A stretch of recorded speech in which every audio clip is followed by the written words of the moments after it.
المروحه دي ما بتجيبش هوا، ده الواحد بينز على. اعمل لك ايه يعني؟ ما انا صهدان زيك. يلا مروحه بتتكلم ولا انا اللي بقاله اسم الحر ولا؟ باشا انا مش مروحه، انا ذكر مش نتايه. قول لي يا ابو الريش. اما طالما انت لميت قوي كده ما بتجيبش هوا لا؟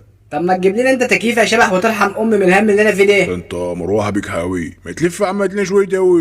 طب بص افتح عوض سراج كده هتلاقيه عامل عروض بنت لذينه على التكييفات. يا ابني ما انا لو معايا فلوس اجيب تكييف كنت اتذللك انت لا. طب بص افتح تسهيل كده هتلاقيهم عاملين عروض بنت لذينه على الكروت، خد لك كارد. انت شكلك مروحه مزراب، كلام كتير وهوا قليل. يا عم ماشي افصلني بقى وسيبك مني يا عم، فكك مني، ده انا شغال بقالي 3 شهور ما فصلتش. طب لف بس لفتين حلوين كده هات لنا اي شويه هوا يا عم، الحراره 42 انا هموت. يا باشا اجيب لك هوا منين؟ الهوا نفسه موحوح، يعني لو جبت لك هوا اجيب لك هوا سخن؟ انا بقيت نص سوا عامل زي الخروف المندي. يا عم الزور بالنيش عليك، امال انا شريك ليه؟ طب انت سالت عليا الاول قبل ما تشتري؟ حد قال لك ان انا بطرطش تلج ولا حاجه؟ طب هعمل ايه دلوقتي يا عم؟ انا وضعي ما يسمحليش اقعد في الحر دوت، هموت. وضعك ما يسمحلكش؟ الله يرحم ابوك كان بيبل لي الهدوم التحتانيه ميه ساقعه عشان يعرف انام في الحر بالله. هتحترم نفسك يا ليفت انت بدل ما اشد لك الفيشه.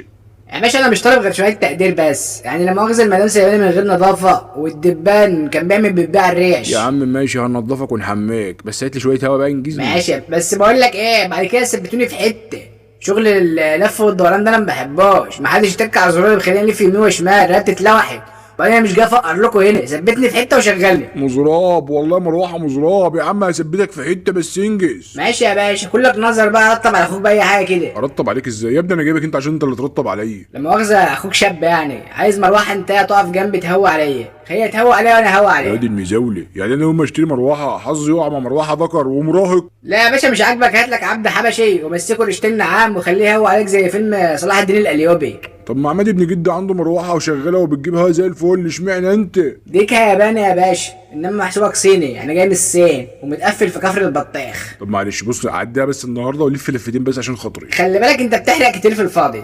طب بص سقع لي بطيخه وهات لي حته جبنه برميلي. هو انا عشيك كمان مش عايز تاخد دخان بالمره؟ يا باشا راضيني عشان اعرف اعمل لك شغل محترم. يا نهار ازرق، ادي النور قطع يا عم اهو من وش امك الفقر. الحقني يا باشا قوم هوى عليها بسرعه باي ورقه، انا بتخانق من الحر.